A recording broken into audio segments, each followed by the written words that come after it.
Some of the stuff in my 2016 video still applies, but I'm now in my 12th year of being a brony. I have a lot more cool stuff to share with you. Spoilers, it's probably going to be mostly about plushies. But before we get to that, let's start with the basics. I mean, just look at how much my wall of convention posters changed since the last video. Not only is it obscured by plushies, but the posters themselves are a collage now. Conventions are a great source of collectible goods because each item is attached to specific memories and events. Here are my convention badges. Each one represents a monumental moment in my life. Whether it's facing fears, meeting longtime friends in person for the first time, or just generally experiencing the unique things only a pony convention can offer. I make a point out of collecting unique lanyards each time too. It's very nice when conventions offer their own custom ones because I'm certainly running out of different ones to purchase. Some other fun things from conventions include this signed print. This will always be special to me, not only because it's incredible art of DERPY, but because it was a gift from the artist herself. Receiving gifts is fun, but it's even more fun to give away things. I've gotten into the habit of bringing hundreds of button pins to conventions, along with other stuff like LED badges and silly prints.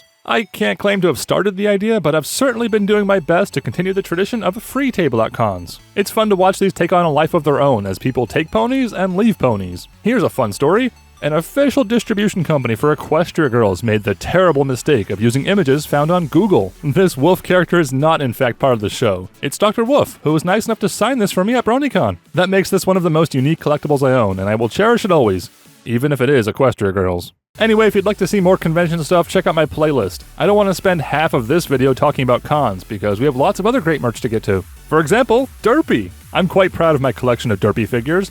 Not necessarily because of the quantity, but because of the variety. I have everything from the classic brushable figures to some of the more modern licensed figures after Hasbro lightened up a bit and let other companies make pony figures too. Hasbro must have lightened up a lot considering this figure is somehow officially licensed.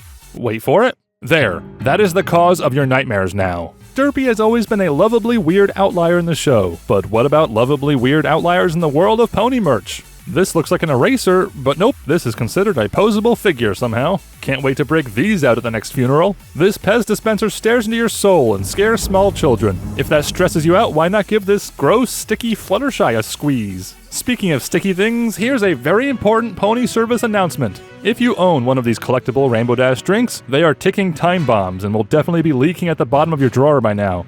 Don't ask how I know. Pony-shaped carabiner, for all of your pony attachment needs. No, you're not high. That is indeed a DERPY lighter. When I asked Santa for a pony, this isn't what I meant.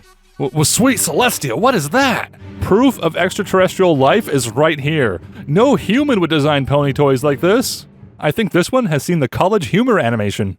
Fun, lovely horse. Once owned, nothing can instead.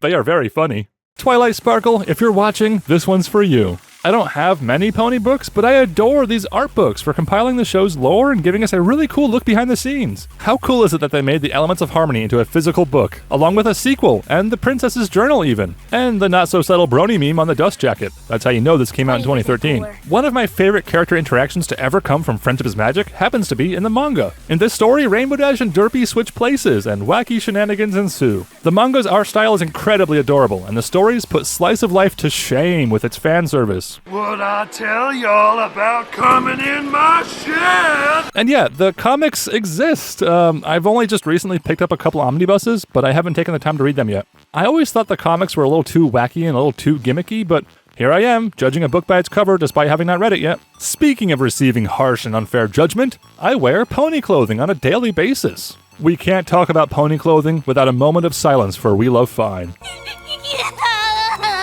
They were one of the first to jump on the brony train and sell licensed merchandise which appealed to bronies. I still use this bag from them on a regular basis. You know it's a true antique because Hasbro hasn't censored it yet. No! I've been wearing hats all my life in preparation for the inevitable balding phase of my boomer brony life, and one hat in particular is special. I've worn this We Love Fine hat almost every day for the past decade. I also have a hat with a lot more color in case I need to wave down a ship during a storm. I also have a couple bracelets, but I've never worn them that I can remember. For all I know, these possess magic powers and turn the wearer into a superhero. But my dad says bracelets are for girls, and I would never do something girls do. Speaking of being insecure with one's masculinity, would you like to see my Equestria Girls merchandise? Too bad, because I vaporized them with explosives.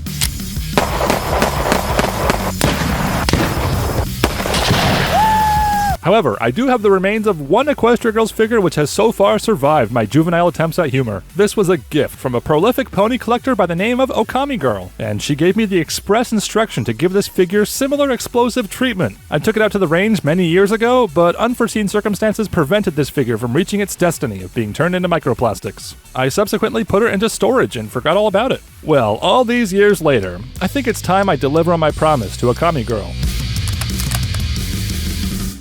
There, this is pony merch now.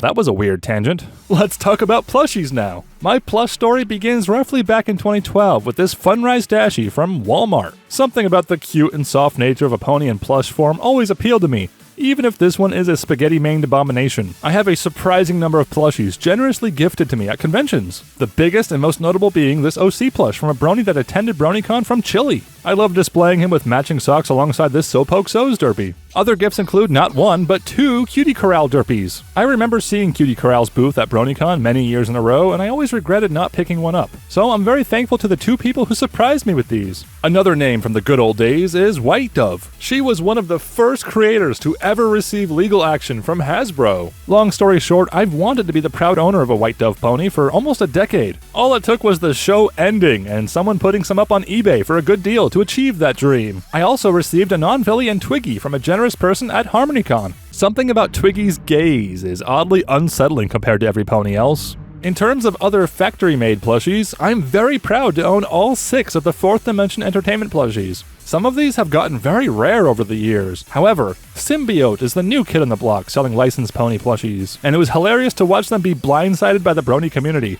They only made 500 plushies in the first run, and I think they were sold out in a day or two. Now they've produced all of the main 6 and more characters as well. It's so cool to see licensed merch being produced so many years after the show has already ended. But getting back to my personal plush story though, it wasn't truly until after BronyCon 2019 that my plush addiction became serious. The final BronyCon was my first time bringing a sizable plush to a con, but alas, I missed out on the plush meetup by mere inches, because I was so close to this meetup in fact, that it turns out the private anthology screening took place in the very same room as this photo. I knew there was something special and sacred about this room.